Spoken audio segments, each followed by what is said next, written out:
పుణ్యములు లేనివాడు దీన్ని చేరుకోలేడు. ఒకప్పుడు పురా కశ్చిత్ ద్విజాధీశ, ఒక విప్రుడు ఉండేవాడు. అతని పేరు శివమూర్తి.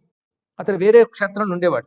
అతను ఎంత గొప్పవాడంటే సర్వశాస్త్ర విశారద, సర్వ వేదార్థ తత్వజ్ఞ. సామాన్యుడు కాడు, వేదార్థ తత్వములు తెలిసినవాడు, సర్వశాస్త్రముల్లో నిపుణుడు, నీతిమాన్, నీతి తెలిసినవాడు, మంత్రి, మంత్రి పదవిలో ఉండేవాడు. అంటే మంచి ఆలోచనాపరుడు, గొప్ప ఆలోచనలు ఇచ్చేవాడు ఆయన. సర్వదా శివపూజక, అతను ఎల్లవేళ శివపూజకుడు. పైగా గొప్ప సంపదలు కూడా ఆయన దగ్గర ఉన్నాయి. ఎందుకంటే మంత్రి కదా, సంపదలు ఉన్నాయి.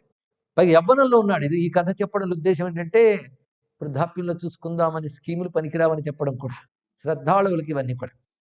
తతస్స మన్మథాకారో నవమన్మథక నిందక, నవమన్మధుడు కూడా నిందించేటంత సుందరుట, మంచి యవ్వనంలో ఉండేవాడు. అయితే ఆయన ఇంత శాస్త్రాలు చదివాడు గనక పురాణ శ్రవణాసక్త, పురాణములు చూసి అందులో కాశీ మహాత్మ్యాన్ని విన్నాడు. విన్నాక ఆయన కళ్ళ నీళ్ళు వచ్చాయి. ఎన్నో పుణ్యాలు చేస్తే గానీ కాశీ దొరకదే అని వాళ్ళ ఆవిడితో చెప్పాడు. కాశీక్షేత్రస మాహాత్మ్యం శృతమధ్య మయాధునా, నేను ఈ మధ్య కాశీక్షేత్రం గురించి చాలా విన్నాను. ఎంతో తపస్సులు చేస్తే గానీ కాశీ పొందడం.